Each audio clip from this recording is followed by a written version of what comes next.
ನಮಸ್ಕಾರ ಗೆಳೆಯರಿ, stock market Kannada ಚಾನಲ್ಗೆ ಸ್ವಾಗತ ಸುಸ್ವಾಗತ.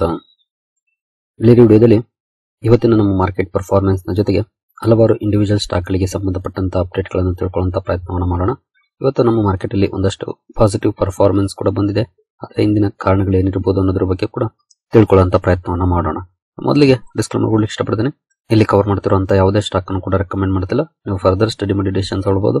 ಆಸ್ ಎಜುಕೇಶನಲ್ ಪರ್ಪಸ್ ನಾನು ವಿಡಿಯೋ ಮುಂದೆ ತರ್ತಾ ಇದ್ದೀನಿ.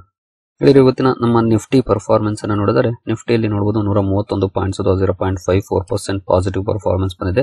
ಗ್ಯಾಪ್ ಅಪ್ ಅಲ್ಲೇ ಓಪನ್ ಆಯಿತು. ಆ ನಂತರ ಕೂಡ ಒಳ್ಳೆ ಪರ್ಫಾರ್ಮೆನ್ಸ್ ಕಂಟಿನ್ಯೂ ಆಯಿತು. ಎಸ್ಪೆಷಲಿ 12 ಗಂಟೆ ನಂತರ ಇನ್ನೊಂದಷ್ಟು ರ್ಯಾಲಿ ಕೂಡ ನೋಡ್ಲಿಕ್ಕೆ ಸಿಕ್ಕಿ ಓವರ್ ಆಲ್ 131 ಪಾಯಿಂಟ್ಸ್ ಅಪ್ ಅಲ್ಲಿ ನಮ್ಮ ನಿಫ್ಟಿ ಕ್ಲೋಸಿಂಗ್ ಅನ್ನ ಕೊಟ್ಟಿದೆ. ಎಕ್ಸ್ಪೆಕ್ಟೇಷನ್ ಕೂಡ ಇತ್ತು ಗ್ಯಾಪ್ ಅಪ್ ಅಲ್ಲಿ ಓಪನ್ ಆಗಬಹುದು ಅಂತ. ಯಾಕಂದ್ರೆ ಮಾರ್ನಿಂಗ್ ವಿಡಿಯೋದಲ್ಲಿ ನಾವು ಗಿಫ್ಟ್ ನಿಫ್ಟಿ ಪರ್ಫಾರ್ಮೆನ್ಸ್ ಅನ್ನು ನೋಡಿದಾಗ ಪಾಸಿಟಿವ್ ಅಲ್ಲಿ ಟ್ರೇಡ್ ಆಗ್ತಿತ್ತು. ಜೊತೆಗೆ ಏಷ್ಯನ್ ಮಾರ್ಕೆಟ್ಸ್ ಗಳ ಪರ್ಫಾರ್ಮೆನ್ಸ್ ಕೂಡ ಚೆನ್ನಾಗಿತ್ತು. ಎಲ್ಲ ಮಾರ್ಕೆಟ್ಸ್ ಕೂಡ ಪಾಸಿಟಿವ್ ಅಲ್ಲೇ ಟ್ರೇಡ್ ಆಗ್ತಾ ಇದ್ವು. ಹಾಗಾಗಿ ಗ್ಯಾಪ್ ಅಪ್ ಓಪನ್ ಆಗುವಂತ ಲಕ್ಷಣ ಇತ್ತು. ಅದೇ ರೀತಿ ಗ್ಯಾಪ್ ಅಪ್ ಅಲ್ಲಿ ಓಪನ್ ಆಗಿ ಕ್ಲೋಸಿಂಗ್ ಕೂಡ ಒಳ್ಳೆ ಪ್ರಮಾಣದಲ್ಲಿ ನೋಡ್ಲಿಕ್ಕೆ ಸಿಕ್ಕಿದೆ ಇವತ್ತು.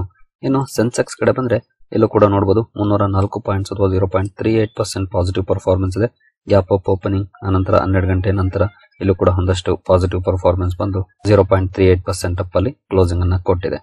ಇನ್ನು ಹೆಡ್ಲೈನ್ ಇಂಡೈಸಸ್ ಗಳು ಡಿಸೆಂಟ್ ಪರ್ಫಾರ್ಮೆನ್ಸ್ ಅನ್ನ ಮಾಡಿದ್ವು. ಬ್ರಾಡ್ ಮಾರ್ಕೆಟ್ ಇಂಡೈಸಸ್ ಯಾವ ರೀತಿ ಪರ್ಫಾರ್ಮ್ ಮಾಡಿದ್ವು ಅಂತ ನೋಡಿದ್ರೆ ನಿಫ್ಟಿ ನೆಕ್ಸ್ಟ್ 50 ನಲ್ಲಿ ನೋಡಬಹುದು 0.6% ಪಾಸಿಟಿವ್ ಪರ್ಫಾರ್ಮೆನ್ಸ್ ಇದೆ. ಹಾಗೆ ನಿಫ್ಟಿ 100 ಅಲ್ಲಿ 0.55% ಪಾಸಿಟಿವ್ ಇದೆ. ನಿಫ್ಟಿ 200 0.56% ಪಾಸಿಟಿವ್ ಇದೆ. ನಿಫ್ಟಿ 500 0.57% ಪಾಸಿಟಿವ್ ಇದೆ.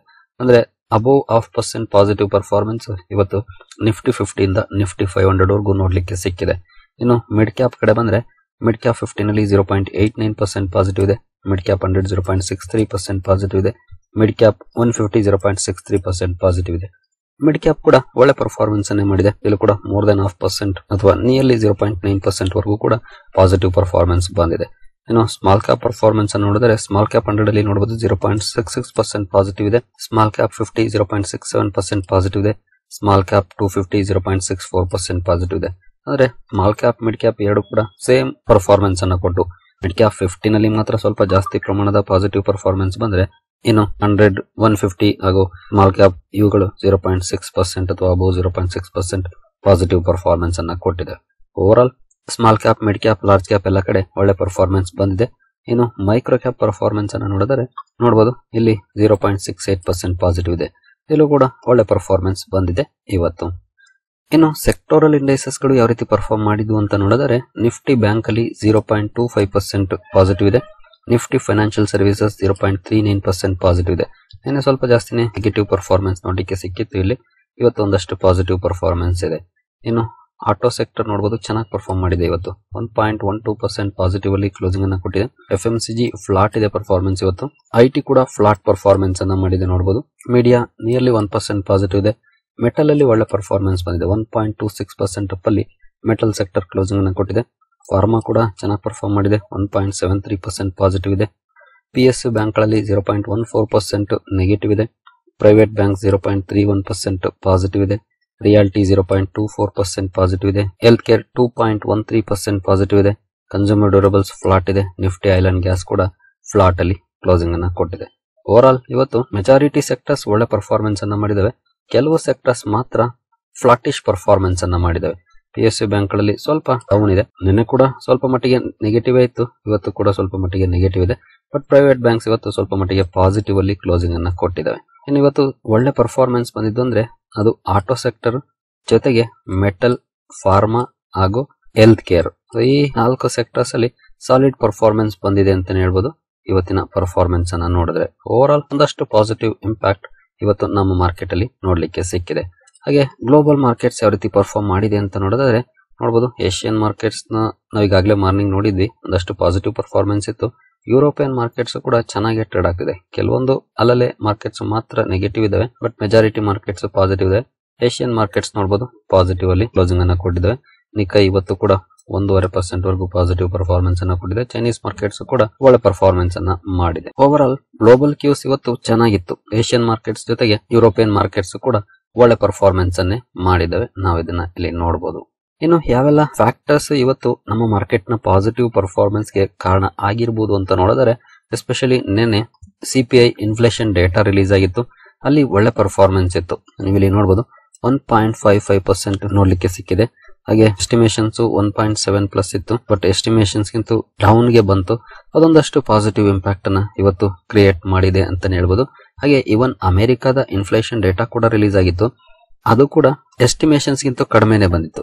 ಅದು ಒಂದಷ್ಟು ಇಂಪ್ಯಾಕ್ಟ್ ಅನ್ನ ಮಾಡಿರ್ಬೋದು. ನಿನ್ನೆ ಅಮೆರಿಕನ್ ಮಾರ್ಕೆಟ್ ತುಂಬಾ ಒಳ್ಳೆ ಪರ್ಫಾರ್ಮೆನ್ಸ್ ಅನ್ನ ಮಾಡಿದೆ ಆಫ್ಟರ್ ಇನ್ಫ್ಲೇಷನ್ ಡೇಟಾ ರಿಲೀಸ್ ಆದ್ಮೇಲೆ. ಹಾಗಾಗಿ ಬಹುಶಃ ಅದರ ಒಂದಷ್ಟು ಇಂಪ್ಯಾಕ್ಟ್ ಕೂಡ ಬಿದ್ದಿರುತ್ತೆ. ಜೊತೆಗೆ ನೋಡಬಹುದು ಜನವರಿ 2019 ನಂತರ ಮೊದಲ ಬಾರಿಗೆ 1.55% ನೋಡ್ಲಿಕ್ಕೆ ಸಿಕ್ಕಿದೆ. ಇದು ಒಂದಷ್ಟು ಕಾಂಟ್ರಿಬ್ಯೂಷನ್ ಅನ್ನ ಮಾಡಿದೆ ಇವತ್ತಿನ ಮಾರ್ಕೆಟ್ಗೆ ಅಂತಾನೆ ಹೇಳ್ಬೋದು. ಹಾಗಾಗಿ ಸೆಂಟಿಮೆಂಟ್ ಕೂಡ ಒಂದಷ್ಟು ಪಾಸಿಟಿವಿಟಿಯನ್ನ ತಂದಿದೆ. ಇನ್ನು ಗ್ಲೋಬಲ್ ಕ್ಯೂಸ್ ನಾವೀಗಾಗಲೇ ನೋಡಿದ್ವಿ. ಇನ್ನು ಟ್ರಂಪ್ ಪುಟಿನ್ ಅವರು ನಾಳೆ ಮೀಟ್ ಮಾಡ್ತಿದ್ದಾರೆ, ಅವುಗಳು ಕೂಡ ಕಾರಣ ಆಗಿರ್ಬೋದು ಅಂತ ಹೇಳ್ತಾರೆ. ಫೆಡ್ ರೇಟ್ ಕಟ್ ಆಗ್ಬೋದು ಅನ್ನುವಂತ ಎಸ್ಟಿಮೇಟ್ಸ್ ಜಾಸ್ತಿ ಆಗ್ತಾ ಇದೆ ಇತ್ತೀಚಿನ ದಿನಗಳಲ್ಲಿ. ನಾನು ಲಾಸ್ಟ್ ವೀಕ್ ಈಗಾಗಲೇ ಒಂದು ವಿಡಿಯೋನ ಕೂಡ ಕವರ್ ಮಾಡಿದ್ದೆ, ಇದರ ಬಗ್ಗೆ ಒಂದು ನ್ಯೂಸ್ ಅನ್ನ ಕವರ್ ಮಾಡಿ ತಿಳಿಸ್ಕೊಟ್ಟಿದ್ದೆ. ಬಹುಶಃ ಇವೆಲ್ಲ ಕೂಡ ಇಂಪ್ಯಾಕ್ಟ್ ಅನ್ನ ಮಾಡಿರ್ಬೋದು, ಸ್ವಲ್ಪ ಮಟ್ಟಿಗೆ ಕಾಂಟ್ರಿಬ್ಯೂಷನ್ ಮಾಡಿರುವಂತ ಚಾನ್ಸಸ್ ಇದ್ದೇ ಇದೆ. ಆದ್ರೆ ನಮ್ಗೆ ಮೇಜರ್ ಕಾಂಟ್ರಿಬ್ಯೂಷನ್ ಅಂತಂದ್ರೆ ಇವತ್ತು ಅದು ಇನ್ಫ್ಲೇಷನ್ ಡೇಟಾ ಹಾಗೆ ಗ್ಲೋಬಲ್ ಕ್ಯೂಸ್ ಒಂದಷ್ಟು ಪಾಸಿಟಿವ್ ಇದ್ದದ್ದು. ಬಹುಶಃ ಈ ಎರಡು ಮೇಜರ್ ಕಾರಣಗಳು ಒಂದಷ್ಟು ಒಳ್ಳೆಯ ಪರ್ಫಾರ್ಮೆನ್ಸ್ಗೆ ಇವತ್ತು ಕಾರಣ ಆಗಿರುವಂತ ಚಾನ್ಸಸ್ ಇದೆ. ನೋಡೋಣ ಮುಂದುವರೆದು ನಾಳೆ ಯಾವ ರೀತಿ ಪರ್ಫಾರ್ಮೆನ್ಸ್ ಬರುತ್ತೆ ಅಂತ. ಯಾಕಂದ್ರೆ ನಾಡಿದ್ದಂತೂ ಮಾರ್ಕೆಟ್ ರಜೆ ಇರುತ್ತೆ, ಈ ವಾರ ನಾಳೆಗೆ ಕ್ಲೋಸ್ ಆಗುತ್ತೆ. ನೋಡೋಣ, let's hope for the best for tomorrow session. ಇನ್ನು ಇವತ್ತು ನಮ್ಮ ಸೋಲಾರ್ ಪನೆಲ್ ಮ್ಯಾನುಫ್ಯಾಕ್ಚರರ್ ಸ್ಟಾಕ್ ಗಳು ಸ್ವಲ್ಪ ಪ್ರೆಷರ್ ಅಲ್ಲಿ ಇದ್ವು. ಅದಕ್ಕೆ ಕಾರಣ ನೋಡಬಹುದು, US to probe anti dumping claims on Indian solar PV cell and module imports. ನಮ್ಮ ದೇಶದಿಂದ solar PV cell and module ಏನು ಅಮೆರಿಕಾಗೆ ಹೋಗ್ತಿತ್ತು, ಅದಕ್ಕೆ ಸಂಬಂಧಪಟ್ಟಂತೆ ಡಂಪಿಂಗ್ ಮಾಡ್ತಾ ಇದ್ದಾರೋ ಅನ್ನೋದ್ರ ಬಗ್ಗೆ ಎನ್ಕ್ವೈರೀಸ್ ಮಾಡುವಂತ ಡಿಸಿಷನ್ ಅನ್ನು ತಗೊಂಡಿದೆ ಅನ್ನುವಂತ ಸುದ್ದಿಗಳು ಬಂದಿದೆ. ಹಾಗಾಗಿ ಈ ಸುದ್ದಿಯ ಕಾರಣಕ್ಕೆ ಸೋಲಾರ್ ಪಿವಿ ಮ್ಯಾನುಫ್ಯಾಕ್ಚರರ್ಸ್ ಫೋಕಸ್ ಅಲ್ಲಿದ್ವು. ಒಂದಷ್ಟು ಪ್ರೆಷರ್ ಅಲ್ಲೂ ಕೂಡ ಇವತ್ತು ಸ್ಟಾಕ್ ಗಳು ನೋಡ್ಲಿಕ್ಕೆ ಸಿಕ್ಕಿದೆ. ಕೆಲವೊಂದು ಒಳ್ಳೆ ಸುದ್ದಿಗಳಿದ್ರು ಕೂಡ ಪಾಸಿಟಿವ್ ಪರ್ಫಾರ್ಮೆನ್ಸ್ ಏನೇನು ಮಾಡಿಲ್ಲ. ಅದಕ್ಕೆ ಪ್ರಮುಖ ಕಾರಣನೇ ಇದು ಅಂತ ಹೇಳ್ಬೋದು. ಎಸ್ಪೆಷಲಿ ಇದು ಯುಎಸ್ ಗೆ ಸೋಲಾರ್ ಪನೆಲ್ಸ್ ಅನ್ನ ಯಾವ ಕಂಪನಿ ಎಕ್ಸ್ಪೋರ್ಟ್ ಮಾಡ್ತಾ ಇತ್ತು ಅಂತಹ ಕಂಪನಿಗಳ ಮೇಲೆ ಇದರ ಇಂಪ್ಯಾಕ್ಟ್ ಇರುತ್ತೆ, ಬೇರೆಲ್ಲ ಕಂಪನಿಗಳ ಮೇಲೆ ಅಲ್ಲ. ಹಾಗಾಗಿ ಇದನ್ನು ಕೂಡ ನಾವು ತಿಳ್ಕೊಳ್ಬೇಕಾಗತ್ತೆ. ಇನ್ ಕೇಸ್ ನೀವು ಯಾವ್ದಾದ್ರು ಪಿವಿ ಅಂದ್ರೆ ಸೋಲಾರ್ ಪಿವಿ ಮ್ಯಾನುಫ್ಯಾಕ್ಚರಿಂಗ್ ಕಂಪನಿಲಿ ಇನ್ವೆಸ್ಟ್ ಮಾಡಿದ್ರೆ ಮೊದಲು ಆ ಕಂಪನಿಯ ರೆವೆನ್ಯೂ ಕಾಂಟ್ರಿಬ್ಯೂಷನ್ ಅಮೆರಿಕದಿಂದ ಇದೆಯಾ ಇಲ್ವಾ ಅನ್ನೋದನ್ನ ಚೆಕ್ ಮಾಡ್ಕೊಳ್ಳಿ. ಇನ್ ಕೇಸ್ ಅಮೆರಿಕಕ್ಕೆ ಎಕ್ಸ್ಪೋರ್ಟ್ ಮಾಡ್ತಿದೆ ಅಂದ್ರೆ ಅದರ ಅರ್ನಿಂಗ್ಸ್ ಮೇಲೆ ಇಂಪ್ಯಾಕ್ಟ್ ಆಗುವಂತ ಚಾನ್ಸಸ್ ಇರುತ್ತೆ. ಅದಕ್ಕೆ ಎಕ್ಸ್ಪೋರ್ಟ್ ಮಾಡ್ತಾ ಇಲ್ಲ ಅಂದ್ರೆ ಅಮೆರಿಕಾಗೆ ಎಕ್ಸ್ಪೋರ್ಟ್ ಮಾಡ್ತಾ ಇಲ್ಲ ಅಂತಂದ್ರೆ ಇಂಪ್ಯಾಕ್ಟ್ ಆಗೋದಿಲ್ಲ, ಲೋಕಲ್ ಎಕ್ಸ್ಪೋರ್ಟ್ ಮಾಡ್ತಾ ಇದ್ರೆ. ಅದನ್ನ ನಾವು ತಿಳ್ಕೊಳ್ಬೇಕು, ಸುಮ್ನೆ ಪಾನಿಕ್ ಆಗುವಂತ ಅವಶ್ಯಕತೆ ಇಲ್ಲ. ಇನ್ನು ಇಂಡಿವಿಜುವಲ್ ಸ್ಟಾಕ್ ಗಳ ಕಡೆ ಬರೋದಾದ್ರೆ ಸೋಲಾರ್ ಇಂಡಸ್ಟ್ರಿಯಲ್ಲೇ ಕೆಲಸ ಮಾಡುವಂತ ಅಕ್ಮೆ ಸೋಲಾರ್ ಹೋಲ್ಡಿಂಗ್ಸ್ ಇವತ್ತು ಫೋಕಸ್ ಅಲ್ಲಿತ್ತು. ಕಂಪನಿಗೆ ಒಂದು ಒಳ್ಳೆ ಸುದ್ದಿ ಬಂತು. ಆಕ್ಚುಲಿ ನೋಡಬಹುದು, Acme solars on bags ₹3,184 crore financing for 280 megawatt renewable energy project. ಕಂಪನಿಯ 280 ಮೆಗಾವ್ಯಾಟ್ ರಿನ್ಯೂವಬಲ್ ಎನರ್ಜಿ ಪ್ರಾಜೆಕ್ಟ್ ಗೆ 3,184 ಕೋಟಿ ಫೈನಾನ್ಸಿಂಗ್ ಸಿಕ್ಕಿದೆ. ಈ ಸುದ್ದಿ ಇದ್ರೂ ಕೂಡ ಬಟ್ ಸ್ಟಾಕ್ ಅಲ್ಲಿ ಪಾಸಿಟಿವ್ ಇಂಪ್ಯಾಕ್ಟ್ ಆಗಿಲ್ಲ. ಇದನ್ನ ಕೊಡ್ತಾ ಇರೋದು REC ನೋಡಬಹುದು, ರೂರಲ್ ಎಲೆಕ್ಟ್ರಿಫಿಕೇಶನ್ ಕಾರ್ಪೊರೇಷನ್. ಇವರ ಕಡೆಯಿಂದ ಅಂದ್ರೆ REC ಇಂದ 3,184 ಕೋಟಿ ಫೈನಾನ್ಸಿಂಗ್ ಸಿಗ್ತಾ ಇದೆ ಅಕ್ಮೆ ಸೋಲಾರ್ಗೆ. ಬಟ್ ಸ್ಟಾಕ್ ಅಲ್ಲಿ ಪಾಸಿಟಿವ್ ರಿಯಾಕ್ಷನ್ ಇಲ್ಲ, ನಾರ್ಮಲ್ ಪರ್ಫಾರ್ಮೆನ್ಸ್ ನೋಡ್ಲಿಕ್ಕೆ ಸಿಕ್ಕಿದೆ, ಅಥವಾ ಸ್ವಲ್ಪ ಡೌನ್ ಅಲ್ಲೇ ಸ್ಟಾಕ್ ಕ್ಲೋಸಿಂಗ್ ಅನ್ನು ಕೊಟ್ಟಿದೆ ಅಂತ ಹೇಳ್ಬಹುದು. ನಂತರ ಆಂಟನಿ ವೇಸ್ಟ್ ಹ್ಯಾಂಡ್ಲಿಂಗ್ ಸೆಲ್ ಕೂಡ ಇವತ್ತು ಫೋಕಸ್ ಅಲ್ಲಿತ್ತು. ಕಂಪನಿಗೆ ಸಂಬಂಧಪಟ್ಟಂತೆ ಒಂದು ಸುದ್ದಿ ಬಂದಿದೆ ನೋಡಬಹುದು. Antony waste handling cell wins 3,200 crore contract. ಕಂಪನಿಗೆ 2 ಕಾಂಟ್ರಾಕ್ಟ್ ಸಿಕ್ಕಿದೆ, ಸುಮಾರು 3,200 ಕೋಟಿ ಮೊತ್ತದ ಕಾಂಟ್ರಾಕ್ಟ್ಸ್ ಇದು. ಈ ಕಾರಣಕ್ಕೆ ಸ್ಟಾಕ್ ಫೋಕಸ್ ಅಲ್ಲಿತ್ತು. ಒಳ್ಳೆ ರಿಯಾಕ್ಷನ್ ಬಂದಿದೆ ಸ್ಟಾಕ್ ಅಲ್ಲಿ ಇವತ್ತು ಆಂಟನಿ ವೇಸ್ಟ್ ಹ್ಯಾಂಡ್ಲಿಂಗ್ ಸೆಲ್ ಅಲ್ಲಿ. ನಂತರ ಸುಜ್ಲೋನ್ ಎನರ್ಜಿ ನಿನ್ನೆ ರಿಸಲ್ಟ್ ಅನ್ನು ಅನೌನ್ಸ್ ಮಾಡಿತ್ತು. ರಿಸಲ್ಟ್ ಅಲ್ಲಿ ಒಳ್ಳೆ ಪರ್ಫಾರ್ಮೆನ್ಸ್ ಇತ್ತು, ಬಟ್ ಸ್ಟಿಲ್ ಮಾರ್ಕೆಟ್ ಅಂತೂ ಇದಕ್ಕೆ ಚೀರ್ ಮಾಡಿಲ್ಲ. ನೆಗೆಟಿವ್ ರಿಯಾಕ್ಷನ್ ಬಂದಿದೆ ರಿಸಲ್ಟ್ ಗೆ ಸುಜ್ಲೋನ್ ಎನರ್ಜಿಯಲ್ಲಿ. ನಂತರ ಡಿಕ್ಸಾನ್ ಟೆಕ್ನಾಲಜೀಸ್ ಕೂಡ ಸುದ್ದಿಯಲ್ಲಿತ್ತು ಇವತ್ತು. ಕಾರಣ ಕಂಪನಿ ಕೆಲವೊಂದು ಒಪ್ಪಂದಗಳನ್ನು ಹೊಂದಿದೆ ವಿವೋ, ಓಪೋ ಈ ರೀತಿಯ ಮೊಬೈಲ್ ಕಂಪನಿಗಳ ಜೊತೆ. ಈ ಮೊಬೈಲ್ ಕಂಪನಿಗಳಿಗೆ ಸಂಬಂಧಪಟ್ಟಂತೆ ಒಂದು ಸುದ್ದಿ ಬಂದಿದೆ. ಭಾರತ ಸರ್ಕಾರ ಅಂದ್ರೆ ಮಿನಿಸ್ಟ್ರಿ ಆಫ್ ಕಾರ್ಪೊರೇಟ್ ಅಫೈರ್ಸ್ ಈ ಕಂಪನಿಗಳ ಫಂಡ್ ಡೈವರ್ಷನ್ ಬಗ್ಗೆ ಎನ್ಕ್ವೈರಿ ಮಾಡ್ತಾ ಇದೆ ಅನ್ನುವಂತ ಸುದ್ದಿ ಬಂದಿತ್ತು. ಆ ಸುದ್ದಿಯ ಕಾರಣಕ್ಕೆ ಡಿಕ್ಸಾನ್ ಕೂಡ ಫೋಕಸ್ ಅಲ್ಲಿತ್ತು. ಬಟ್ ಡಿಕ್ಸಾನ್ ಅಲ್ಲೇನು ಅಂತ ನೆಗೆಟಿವ್ ಪರ್ಫಾರ್ಮೆನ್ಸ್ ಬರಲಿಲ್ಲ, ಪಾಸಿಟಿವ್ ಅಲ್ಲೇ ಕ್ಲೋಸಿಂಗ್ ಅನ್ನ ಕೊಟ್ಟಿದೆ. ಬಟ್ ಈ ಕಂಪನಿ ಒಪ್ಪಂದ ಮಾಡ್ಕೊಂಡಿರುವಂತಹ ಕಂಪನಿಗಳ ಮೇಲೆ ಈಗ ಕಾರ್ಪೊರೇಟ್ ಅಫೈರ್ಸ್ ಮಿನಿಸ್ಟ್ರಿ ಕಣ್ಣು ಹಾಕೊಂಡು ಕೂತಿದೆ ಅಂತ ಹೇಳ್ಬೋದು. ನೋಡೋಣ ಇದ್ರ ಬಗ್ಗೆ ನೆಕ್ಸ್ಟ್ ಮುಂದುವರೆದ ಏನ್ ಸುದ್ದಿಗಳು ಬರ್ತವೆ ಅಂತ. ನಂತರ ಗೋದ್ರೇಜ್ ಇಂಡಸ್ಟ್ರೀಸ್ ಕೂಡ ಇವತ್ತು ಫೋಕಸ್ ಅಲ್ಲಿತ್ತು. ಕಾರಣ ಕಂಪನಿ ಗೋದ್ರೇಜ್ ಕ್ಯಾಪಿಟಲ್ ಅಲ್ಲಿ ಡೈವೆಸ್ಟ್ ಮಾಡುವಂತ ಡಿಸಿಷನ್ ಗೆ ಅಪ್ರೂವಲ್ ಅನ್ನ ಕೊಟ್ಟಿದೆ. ಸುಮಾರು 50 ಬಿಲಿಯನ್ ರೂಪೀಸ್ ಡೈವೆಸ್ಟ್ ಮಾಡುವಂತ ಅಪ್ರೂವಲ್ ಇದು. ಈ ಕಾರಣಕ್ಕೆ ಸುದ್ದಿ ಇತ್ತು. ಸ್ಟಾಕ್ ಅಲ್ಲೂ ಕೂಡ ಒಳ್ಳೆ ರಿಯಾಕ್ಷನ್ ಬಂದಿದೆ ಇವತ್ತು ಗೋದ್ರೇಜ್ ಇಂಡಸ್ಟ್ರೀಸ್ ಅಲ್ಲಿ.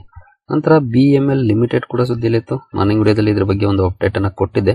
ಕಂಪನಿಗೆ ಒಂದು ಒಳ್ಳೆ ಆರ್ಡರ್ ಸಿಕ್ಕಿರೋ ಬಗ್ಗೆ ಒಳ್ಳೆ ರಿಯಾಕ್ಷನ್ ಕೂಡ ಸ್ಟಾಕ್ ಅಲ್ಲಿ ಇವತ್ತು ನೋಡ್ಲಿಕ್ಕೆ ಸಿಕ್ಕಿದೆ. ನಂತರ ಶಕ್ತಿ ಪಂಪ್ಸ್ ಬಗ್ಗೆ ಕೂಡ ಒಂದು ಸುದ್ದಿಯನ್ನ ಕವರ್ ಮಾಡಿದ್ವಿ ಮಾರ್ನಿಂಗ್ ವಿಡಿಯೋದಲ್ಲಿ. ನೋಡಬಹುದು 1037 ಕೋಟಿ ಆರ್ಡರ್ ಗವರ್ನಮೆಂಟ್ ಆಫ್ ಮಹಾರಾಷ್ಟ್ರದಿಂದ ಸಿಕ್ಕಿರೋ ಬಗ್ಗೆ ಅಪ್ಡೇಟ್ ಬಂದಿತ್ತು. ಒಳ್ಳೆ ರಿಯಾಕ್ಷನ್ ಕೂಡ ಬಂದಿದೆ ಈ ಸುದ್ದಿಗೆ ಶಕ್ತಿ ಪಂಪ್ಸ್ ಅಲ್ಲಿ ಇವತ್ತು. ಏನೋ ಥರ್ಮ್ಯಾಕ್ಸ್ ಲಿಮಿಟೆಡ್ ಬಗ್ಗೆ ಕೂಡ ಒಂದು ಅಪ್ಡೇಟ್ ಅನ್ನ ನೋಡಿದ್ವಿ ಮಾರ್ನಿಂಗ್ ವಿಡಿಯೋದಲ್ಲಿ. ಬಟ್ ಸ್ಟಾಕ್ ಅಲ್ಲಿ ರಿಯಾಕ್ಷನ್ ಬರಲಿಲ್ಲ, ಫ್ಲಾಟಿಶ್ ಪರ್ಫಾರ್ಮೆನ್ಸ್ ಬಂದಿದೆ. ನಂತರ 197 ಕಮ್ಯುನಿಕೇಶನ್ಸ್ ಕಂಪನಿಯ ಪೇಮೆಂಟ್ ಅಗ್ರಿಗೇಟರ್ ಗೆ ಸಂಬಂಧಪಟ್ಟಂತೆ RBI ಅಪ್ರೂವಲ್ ಅನ್ನು ಕೊಟ್ಟಿತ್ತು. ಇಲ್ಲೂ ಕೂಡ ಒಳ್ಳೆ ಪರ್ಫಾರ್ಮೆನ್ಸ್ ಬಂದಿದೆ. ಓವರ್ ಆಲ್ ಒಂದಷ್ಟು ಪಾಸಿಟಿವ್ ಪರ್ಫಾರ್ಮೆನ್ಸ್ ಇವತ್ತು ನಮ್ಮ ಮಾರ್ಕೆಟ್ ಅಲ್ಲಿ ನೋಡ್ಲಿಕ್ಕೆ ಸಿಕ್ಕಿದೆ. ನೋಡೋಣ ನಾಳೆ ಯಾವ ರೀತಿ ಪರ್ಫಾರ್ಮೆನ್ಸ್ ಇರುತ್ತೆ ಅಂತ. ಸರಿ ಗೆಳೆಯರಿ, ಈ ಎಲ್ಲ ಅಪ್ಡೇಟ್ಸ್ ನಿಮಗೆ ಇಷ್ಟ ಆಗಿದೆ ಅಂದ್ಕೊಳ್ತೀನಿ. ಮುಂದಿನ ವಿಡಿಯೋದಲ್ಲಿ ಸಿಗೋಣ. ಅಲ್ಲಿವರೆಗೂ ಜೈ ಹಿಂದ್, ಜೈ ಕರ್ನಾಟಕ.